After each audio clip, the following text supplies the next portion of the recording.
For generations, one of the most unifying moments for every Jewish family is sitting together around the Passover table and reading the Haggadah, the traditional Passover booklet setting forth the order of the Passover Seder. But what many times we as Jews miss during the traditional Seder is to wonder, how did we receive this ceremony and what are its origins? Surprisingly, the most ancient historical reference to the Passover meal, with clear indications of some aspects of the traditional Seders, are not found in the Mishnah or the Gemara, but possibly where you least expect to find it, in the New Testament.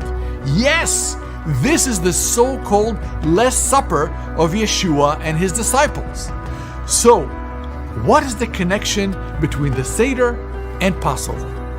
What does the Passover have to do with Yeshua of Nazareth? What other mysteries are present in plain sight on the Seder table, just waiting for the Jewish people to discover them?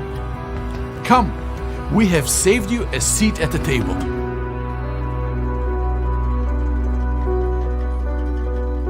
I'm here with Dr. Seth Postel and Dr. Golan Broshi, and we would like to discuss the Passover story with you. So I'll start with quoting Professor Israel Yuval of the Hebrew University in Jerusalem, that claims that the current Passover Seder tradition includes many ceremonies and stages that have been adopted from the ancient Jewish disciples of Yeshua, the Messianic Jews of old. How did Professor Yuval get to this? Where do we see Yeshua in the traditional Passover Seder? Yep. So actually, I have the article in front of my eyes, the article that he wrote many years ago. And he said, after the destruction of the temple, the Jewish people were left with two narratives, two competing narratives on what do you do with redemption under the Roman occupation? What do you do with this Passover? What do you do with the holiday? So two competing narratives. And he says the former one was the Messianic. The later one, as a response, was the rabbinic Seder. But Very the former, yes, this is amazing. It's interesting, actually, too, that the first actual mention of a Passover Seder in Jewish sources is the New Testament. Absolutely. So Professor Yuval actually says that the first mention is the Last Supper. He calls the Last Supper the first mention of a Seder after Exodus 12, the 12th chapter. So we should start calling it the First Supper. So is there anything on the table in these symbolic meal, elements that seem to support this position?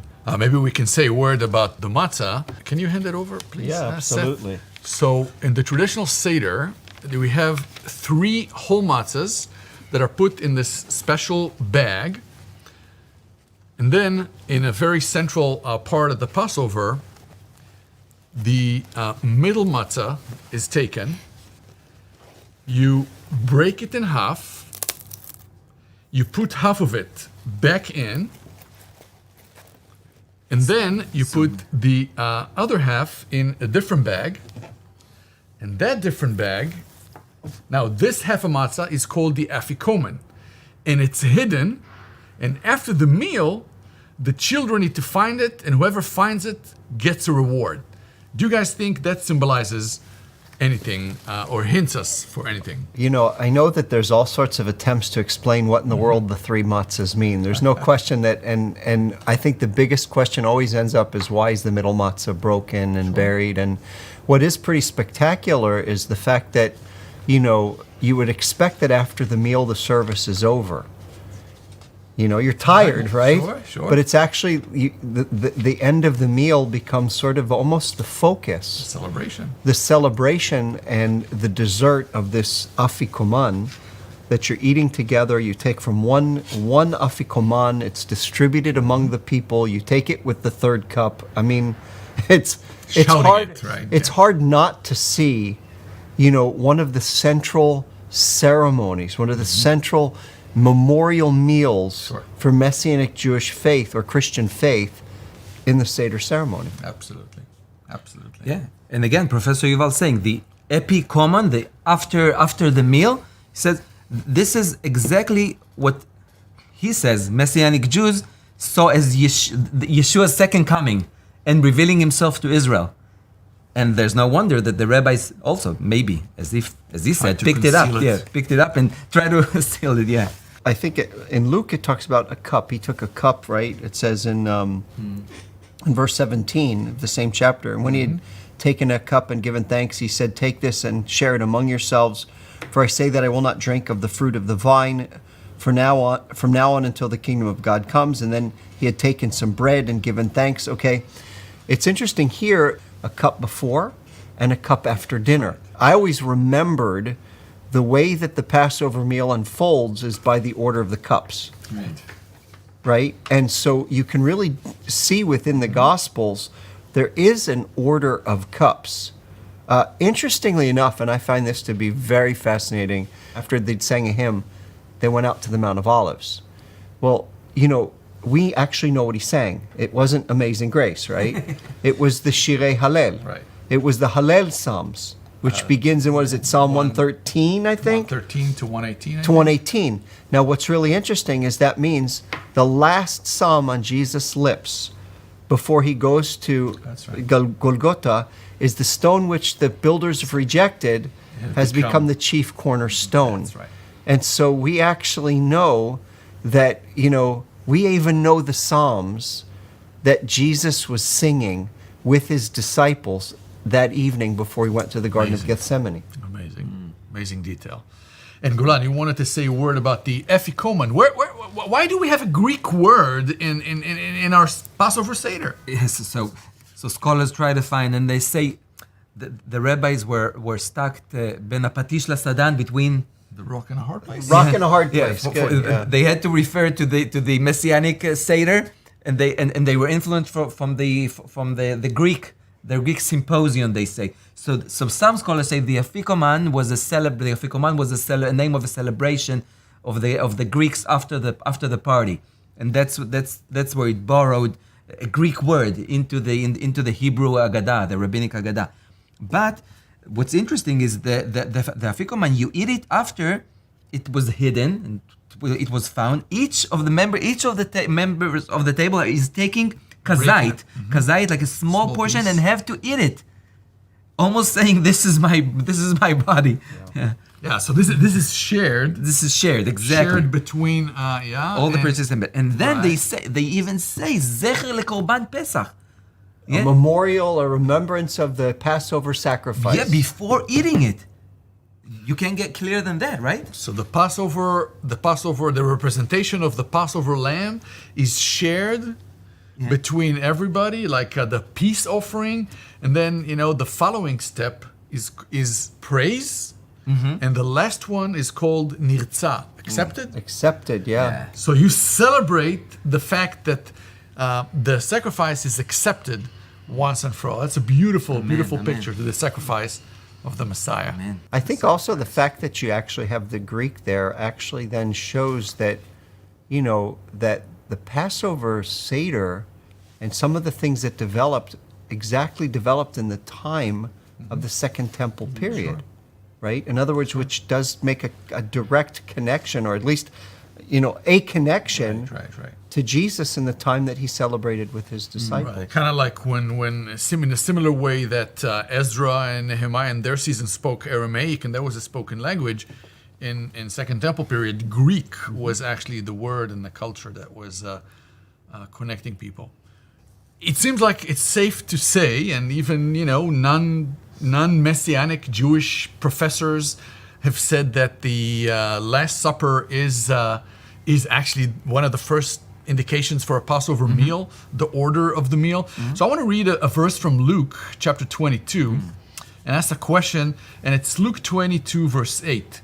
So Jesus sent Peter and John saying, "Go and prepare the Passover for us, that we may eat it." What does it mean to prepare the Passover? Yeah, well, if you look at the Last Supper, like for instance, there was sop on the table, right? So the dipping of the sop after, the man who will betray me is the one with whom I dip the sop. And so the whole notion of Seder is an order, okay? It was a meal that had a ceremony. Right. Luke mentions the cup before, the cup after, you know, so there obviously were definite preparations that went into getting ready for a ceremonial meal, which then Yeshua explains is about him. And Yeshua tells his disciples to prepare, right? Prepare the Passover. You know, I'm sure each one of us have done several congregational or bigger circle type Passover Seders, and you know, there's all those preparation. I mean, you have to prepare the matzahs in a certain way, the Passover, the cups for the wine, and many of those things. So, There's also preparation before, right? So Paul actually in 1 Corinthians 5, he talks about the biul chametz, the getting rid of the leaven. That's right. Right? And so obviously the whole preparation even beforehand of making sure that there was no leaven whatsoever. Right. And what's the main thing that had to be prepared that Jesus is referring? What's the main thing that, you know, in Rabbinic Judaism is not talked about? What's the main thing to prepare? I think the shank bone is hinting on it. Exactly. Exactly. The lamb itself. I mean, that's the Passover lamb that is slain. And I mean, back then at the temple. Yeah. Yeah, it's a little bit ironic that today, at least in our family, they put a pulke, a leg of a chicken, right? leg. They got rid completely of the lamb, any hints of the lamb. Professor Yuval and others are mentioning that Moses appeared one time in the whole Haggadah, and he says it's a deliberate attempt to say we don't need a mediator. We got the Torah directly, we got the commandments directly from God. No Aaron, no Moses. Moses, the hero. One time in the whole Haggadah. And Professor Yuval said it's deliberately because they want to get rid of the necessity of a middleman, a metavech. Yeah. So interestingly, we said that the Passover lamb is our korban, is our sacrifice. Yeah. So Professor Breuer, a different professor, Mordechai Breuer, asked the question, and he's a religious professor, Jewish religion. He asked, wait a minute, the Passover lamb couldn't be a sacrificial lamb. There was no. You take the blood and you put it on the post, but where's the sacrificial lamb? It's not a sacrificial lamb, allegedly. But then Breuer said there's two hints from Exodus, the 12 chapters. The 12th chapter, the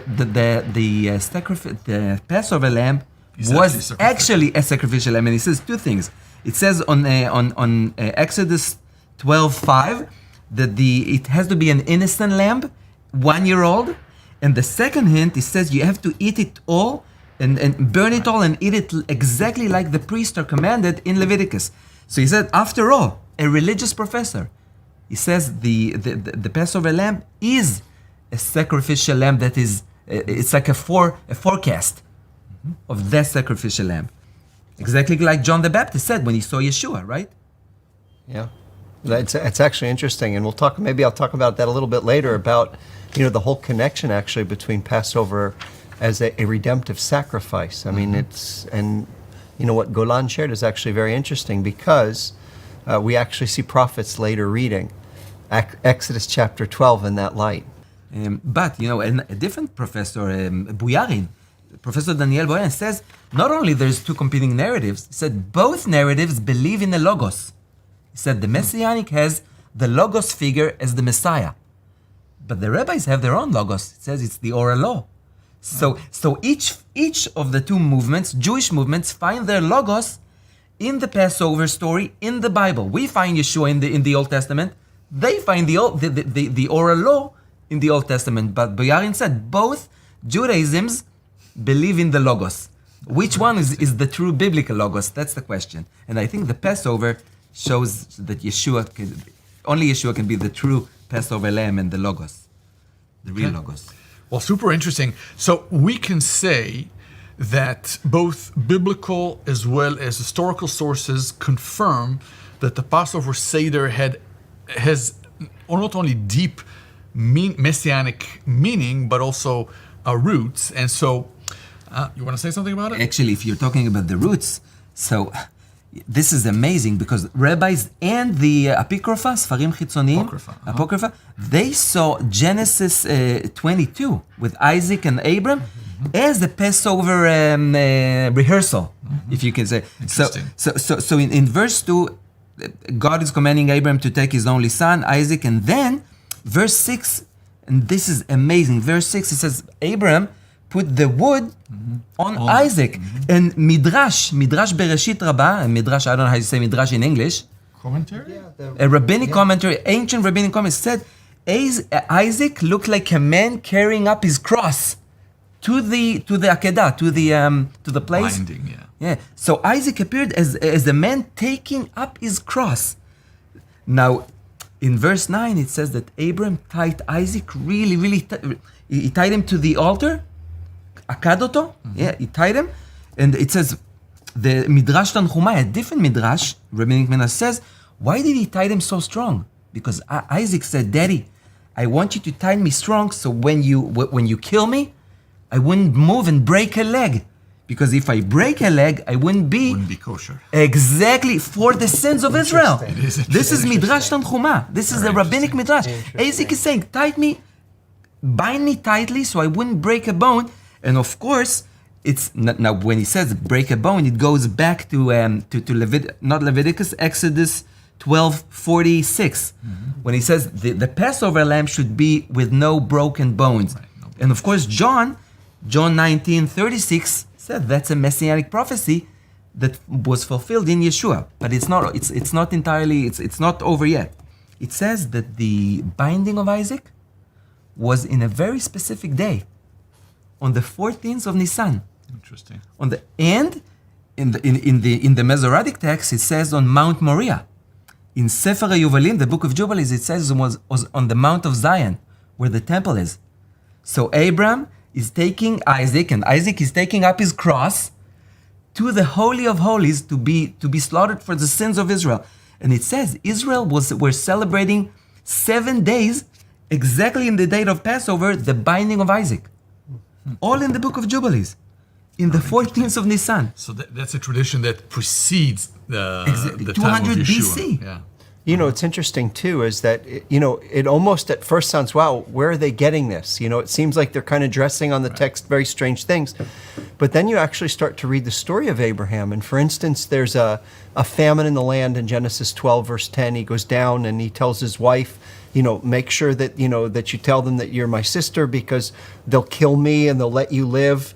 And then she's taken, and then God puts plagues on the house of Pharaoh, and God redeems him or releases them, and they come up out of Egypt with the riches of Egypt, gold and silver. And Sounds familiar. Well, it sounds familiar because you have this principle of Maaseh Avot Siman Labanim. The deeds of the father are assigned to the sons. And so when you start to actually trace Abram's steps down to Egypt and out of Egypt, you actually do realize that in an intentional way, Abraham's life does in fact foreshadow things to come. So you would almost, just based on seeing the parallels between Abraham coming out of Egypt and Israel coming out of Egypt, you'd want to say, I wonder what Genesis 22 actually means. And in other words, it invites that kind of a reading. This is amazing, because what Professor Yuval is saying in his article, that the way Luke in Acts portrayed Peter released from jail was Peter as Israel.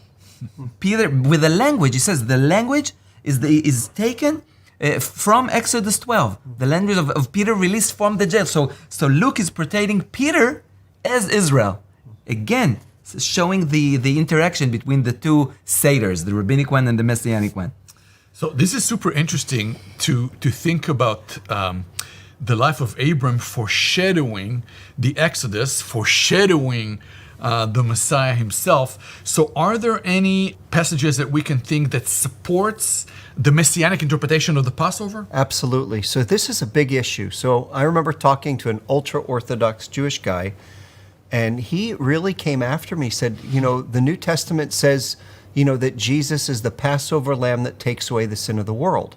He said, well, that's nonsensical because the Passover was not a sacrifice for sin. Boyer is, yeah. Right. And so what's really interesting, and again, I'm going to kind of get to this in a very roundabout way. Sure. So what's amazing is that when you start to look at the way that the prophets describe redemption, Isaiah, Jeremiah, Zechariah, Hosea, whenever they're speaking about the future and future redemption, they almost automatically, by default, describe the first Exodus as a picture of future redemption. Even in Zechariah chapter 14, when the Lord comes and steps on the Mount of Olives, how does he rescue them? He splits the mountain in two. He splits the mountain in two, and they pass through the middle of the mountain like the splitting of the Red Sea. Now, where is this all going? If you look at Isaiah, the book of Isaiah, on many occasions, Isaiah makes a direct connection between future redemption and the Exodus. And perhaps one of the most significant passages in all of Isaiah, Isaiah 40 through 55. Scholars call Isaiah 40 through 55 Isaiah's new Exodus. Now, what you have there is a picture of future redemption, where God would ultimately redeem Israel, not just from the captivity, a physical captivity, but a captivity from what? For their sins. How did they end up in exile? Because of their sins. One of the key figures in Isaiah's new Exodus is a servant of the Lord. 4 times, on 4 different passages, Isaiah chapter 42, 49, 50, 53, or the end of 52 and 53, you have what's called the servant songs. Now, we talked about the Seder, the Haggadah, no reference to Moses. It is so sad because the key to the redemption that Isaiah describes is Passover redemption. And again, he describes Israel coming out like a Passover, like going out of Egypt. The key to this redemption is the servant of the Lord. The servant of the Lord is primary in bringing Israel out of captivity, not just physical captivity, but captivity for their sins. In other words, the centrality of a new Moses. Now, along those lines, I would love to read something, okay? Please. As you get towards the end of Isaiah's new Exodus, Isaiah chapter 52, I'm going to read a few verses that are remarkable. So it says in Isaiah 52, verse 10 and following, the Lord has bared his holy arm, right? The Lord redeemed Israel with his holy arm, right? In the sight of all nations, all the ends of the earth may see the salvation of our God. That seeing the salvation of our God, that's exactly the words of God to Moses, right? The Egyptians will see the salvation, okay? I think that's in Exodus chapter 14. Then in verse 11 of chapter 52, depart, go out from there. Again, get out of there. Exodus language, touching nothing unclean. Go out of the midst of her. Purify yourselves, you who carry the vessels of the Lord. Verse 12, listen to this. But you will not go out in haste. That word haste, chipazon, it's only used 2 other times. Only used 2 other times. It's used in Exodus and it's used in Deuteronomy to describe Israel departing Egypt in haste. This is going to be a better Passover. This is going to be a better redemption. You will not go out in haste. Why? Nor you go as fugitives, for the Lord will go before you. Exactly as God led the people of Israel out of Egypt, he went before them, and the God of Israel will be your rear guard. Once again, allusions to the Passover. But here's what I find to be most remarkable. All these allusions come from Exodus 12, 13, and 14. In other words, the reference to chipazon, coming out in haste, that's Exodus 12. So you could actually say that I know where Isaiah, as he was writing this passage, I know where his Bible was open to. Exodus 12, 13, 14. Why is that significant? The height, the crescendo of this new Exodus is the introduction of the servant of the Lord. Isaiah chapter 52, verse 13. Behold, my servant will prosper. He will be high and lifted up and greatly exalted. Then he starts to describe the death of the servant of the Lord. And how will he die? It's really amazing. It says in verse 7 of chapter 53, he was oppressed and he was afflicted, yet he did not open his mouth. Like a lamb, say. Of course. Say is a Passover lamb, right? Like a lamb that is led to slaughter and like a sheep that is silent before its shearers, so he did not open his mouth. Wait a minute, why does he die? It already tells us. Verse 5 in the same chapter, he was pierced through for our transgressions. He was crushed for our iniquities. In other words, you could say, how careless of the New Testament authors to say that the Passover lamb who dies for Israel's redemption is an offering for sin. Well, let's then put the blame on Isaiah. 700 years before he Jesus. missed Saying it out, huh? how careless Isaiah was to call this new Passover lamb a lamb that dies for the sins of the nation. John was not being careless. He was not forcing a Christian view on the... He was being a careful reader of the Hebrew Bible. He had already seen that Isaiah connected these dots. And so this whole notion of this Passover lamb dying for the sins of the world and a messianic interpretation of the Passover lamb comes right from the book of Isaiah. Amen. Wonderful. Amen. Wonderful. And actually the Exodus, the better Exodus with God going before and after, we also see that in Revelation chapter 12. Absolutely. When the remnant is escaping. So, but maybe that's for another discussion. Actually, though, it is really interesting. If you look at the book of Revelation, you look at the way that God puts plagues. Yeah. There's a lot of plagues, parallels, and there's no the song question. of Moses, and he Yes. brings his people to the Yes. desert, right? And you've got this victory over the Antichrist, who's like this new Pharaoh. So even there, we go. what you see remarkably is that the Passover isn't just fulfilled in Jesus' first coming. Exactly. The Passover He's and the also and portrayed, Exodus, there's still aspects of the first Exodus that are still pointing forward to a future redemption. To be continued. To be continued, exactly. That's really good. So in connection to that, actually, it's good we mentioned Pharaoh. I want to ask this: why did Pharaoh specifically Exactly. wanted to destroy the males, all the males? So biblical scholars are this is an enigma for them. They don't understand. If you want to wipe out the Jewish nation, people, a nation, why only the men? Why only the boys? Why only the baby boys? If you want to do a good job, why The adult males. and not only that, the women, because it takes, let's say you try to murder all the boys, but one survived. It takes only one to make a lot of women pregnant. But what if you try to wipe out the women?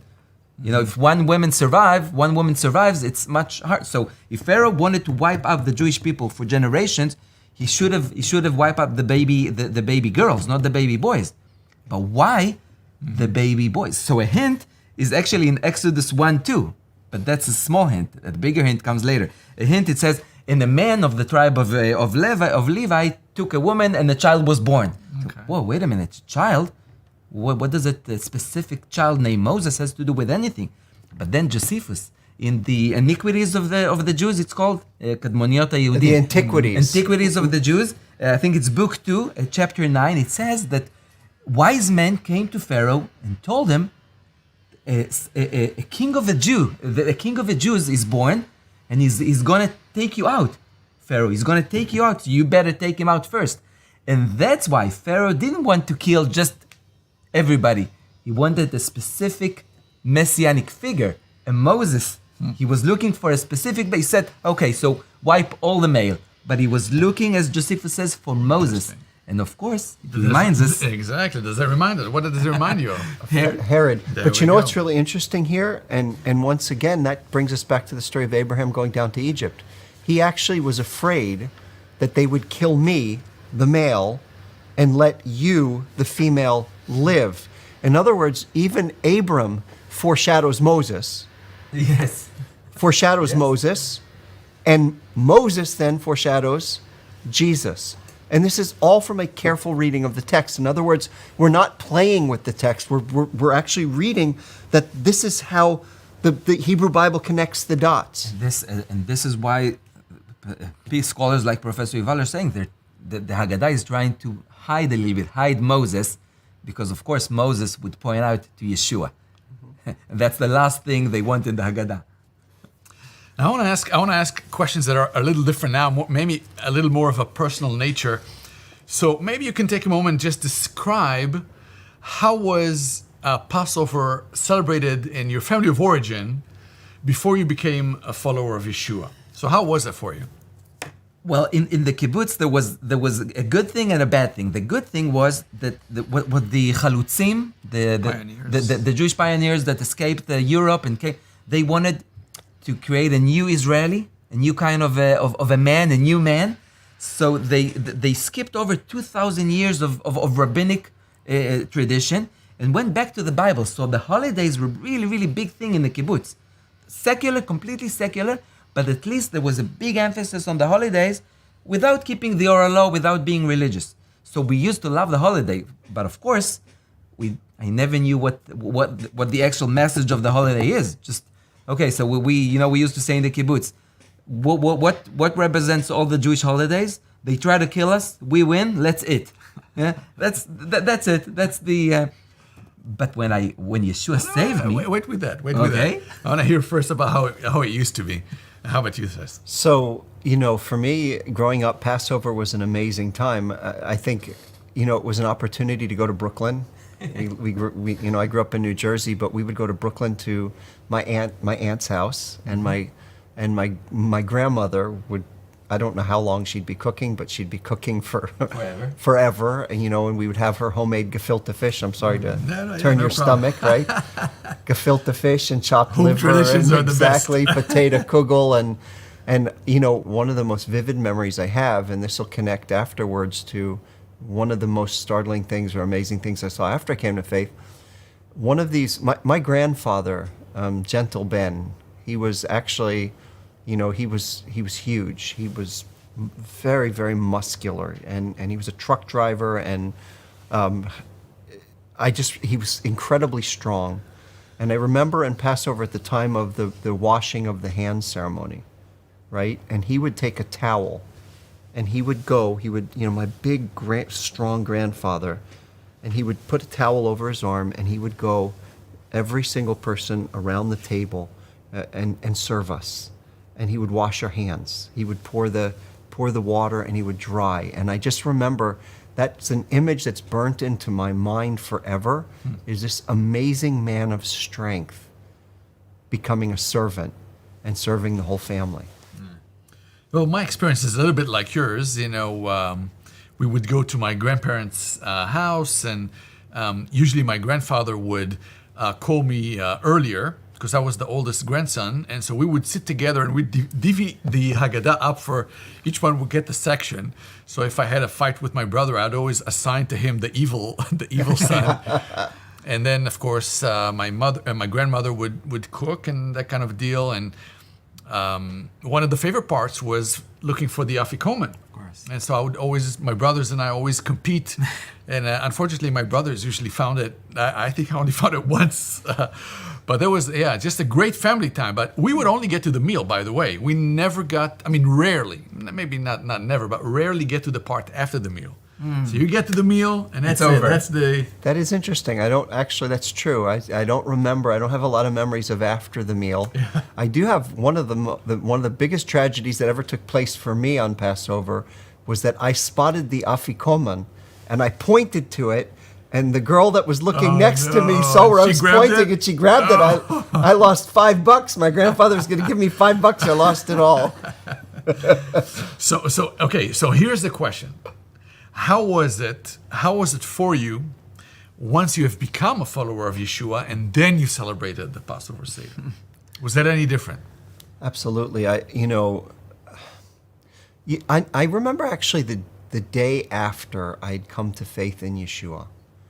And it was suddenly like he was looking at me the whole time, and I never saw him. Kind of like Magic Eye. I don't know if you remember the posters where you stared into those posters, those 3D posters. Yeah. And if you caught things just right, there was a picture underneath. And it was suddenly like, why hadn't I seen Jesus everywhere before? But then celebrating Passover and seeing the breaking of the matzah, taking the third cup, reading about Yeshua washing the disciples' feet, and then seeing a picture of my grandfather and thinking that's exactly what Yeshua did. And it was like, how in the world did I celebrate the Passover all my life? One of the most clear expressions of what Jesus did, the breaking of his body, the Lamb of God. How is it that it was so clear and I didn't see it? Yeah, for me it's like for more than 20 years I was flying in an automatic pilot, through the holidays, and when Yeshua saved me, I saw the substance, I saw what it's all about, And it's like he took the wheel, but it's like the wheel was in his hands the whole time. When I thought I'm an automatic pilot, but it was, and it's amazing because for the first time you see what's the purpose of the holiday, and who is the purpose of the holiday, and it's not me, and it's not the kibbutz. With all due respect, yeah, it's the Messiah.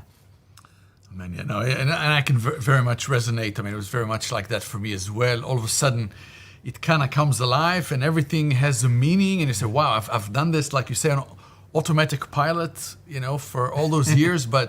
And it's right there. It's not hinting it; it's like shouting it. And I think in some way, our experience is perhaps a shadow for the day that not as individual, but as a nation. The Jewish people, the nation of Israel, will see the one whom we have pierced and get it. There's another Orthodox, religious Jewish Orthodox. He's a doctor. He's not a rabbi. He's a scholar, but he says, God took us out of Egypt, brought us to Israel. God is taking the Jewish people from all nations, bringing them, praise the Lord, now to Israel. He said, but Israel is still in a spiritual galut, exile. Israel is still, and he's waiting. A religious Jew, scholar, he's waiting for Israel to. We came physically to the land. Now he's looking for a second Passover, you can say, when we're going to be spiritually back in the land. And I think only through Yeshua you can bring us back to the spiritual land, to where we belong. Amen. They call matzah lechem ani. Oh, lechem oni, yeah. Lechem oni, right? The bread of the afflicted. Poverty, yeah. But or afflicted, right? So you've got the word in Hebrew for affliction is la'anot, right? Mm-hmm. And what's really interesting, Zechariah 9:9. I've recently been studying this passage where it says that he comes righteous, and the English translates it humble. It was ani. But it's the word there. Yeah, same one. Is the word for afflicted. In other words, you already have the intimation of in Zechariah 9:9 of the coming of a Messiah who's afflicted. And then it says, again in the English says, and bearing salvation, but the Hebrew there says, and saved. In other words, you have a delivered Messiah, which intimates on the fact that the Messiah is going to be delivered. He's going to suffer. And then you have this presentation, Zechariah 12, of looking on him whom they've pierced. Zechariah 14, of this new Passover, this day is going to come where one day our people, I think, are going to realize, wow, Jesus has been right in front of us the whole time. And they'll finally be able to see him. So in this article, Professor Yuval is quoting halachmania, the bread of affliction. He's saying, you know where the first mention of the bread of affliction? That's when Yeshua said, "This is my body given." He's quoting the Last Supper from Matthew and Luke. Professor Yuval is saying that's the first bread of affliction that we know of, the first historical record of the bread of affliction. And of course, we see it in the Haggadah later. By the way, Professor Yuval is saying he thinks the whole Gospel of Mark was the Messianic Haggadah, for which the rabbis gave a counterpart, tachlif, substitution. Yeah. So he said he believes Mark was read as the Passover Haggadah for the Messianic Jews. And the rabbis came up with their own Haggadah. Actually, he says the oral law is tguva, reaction, response for the New Testament. The whole oral law. That's how he ends the article. So the oral law is a replacement theology. Exactly. All right. Well. Thank you so much, and I wish you a happy Passover. And a delicious gefilte fish. And a delicious gefilte fish for you guys, and other stuff for me. We heard you. L'chaim. L'chaim. For all our Jewish friends, the Passover Seder is not supposed to be about endless reading of rabbinical tales while you are impatiently waiting for the part when finally the meal is served. It is, however, about an ongoing story of redemption, where Yeshua, son of Abraham and son of David, the Messiah of Israel, is redeeming us once and for all from our slavery to our sinful nature and into real freedom and everlasting life. To him, we eagerly wait until he returns the kingdom to Israel.